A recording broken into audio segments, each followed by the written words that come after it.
what would you do as president with a reality? Well, one of the worst things about President Trump that he's done to this country is he's torn apart the moral fabric of who we are. When he started separating children at the border from their parents, the fact that 7 children have died in his custody, the fact that dozens of children have been separated from their parents and they have no plan to reunite them. So I would do a few things. First, I would fight for comprehensive immigration reform with a pathway to citizenship. Second, I would reform how we treat asylum seekers at the border. I would have a community-based treatment center where you're doing it within the communities, where asylum seekers are given lawyers, where there's real immigration judges, not employees of the Attorney General, but appointed for life, and have a community-based system. I would fund border security, but the worst thing President Trump has done is he's diverted the funds away from cross-border terrorism, cross-border human trafficking, drug trafficking, and gun trafficking, and he's given that money to the for-profit prisons. I would not be spending money in for-profit prisons to lock up children and asylum seekers. We had a very spirited debate on this stage last night on the topic of decriminalization of the border.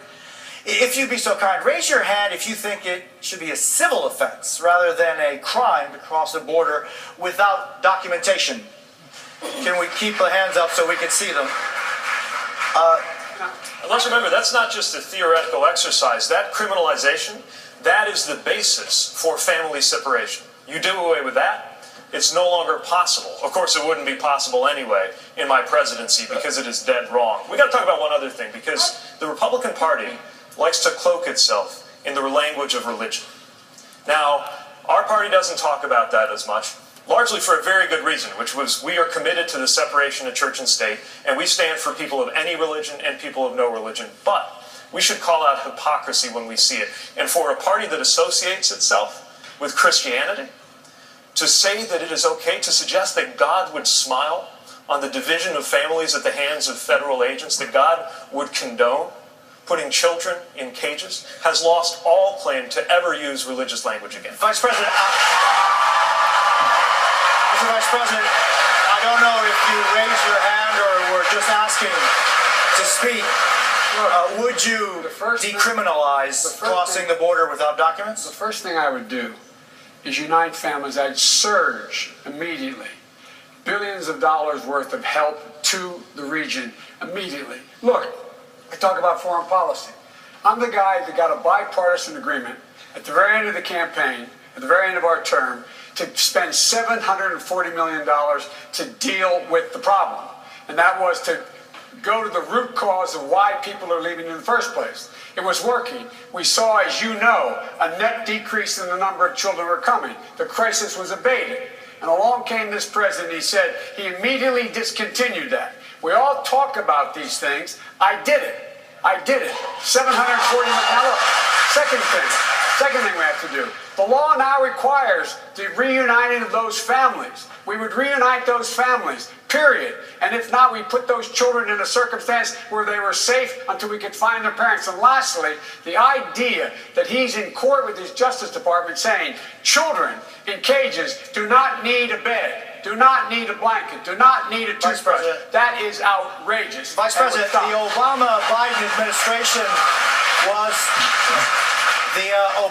administration deported more than 3 million Americans. My question to you is, if an individual is living in the United States of America without documents, and that is his only offense, should that person be deported?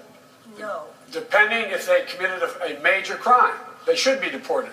And the president was left in President Obama, I think, did a heck of a job. To compare him to what this guy's doing is absolutely, I find, totally immoral.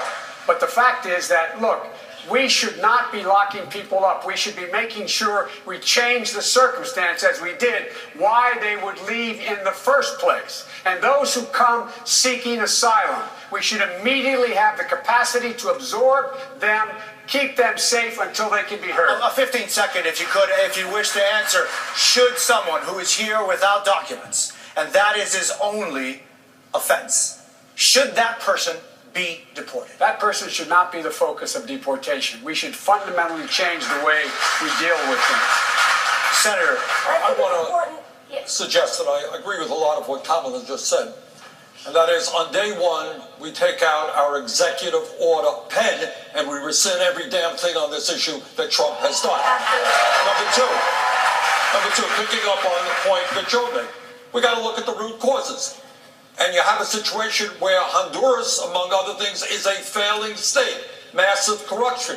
You got gangs who are telling families that if a 10-year-old does not join that gang, that family is going to be killed.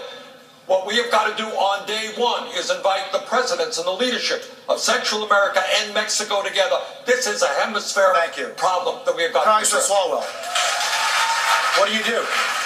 Day one, No, if someone is here without documents, and that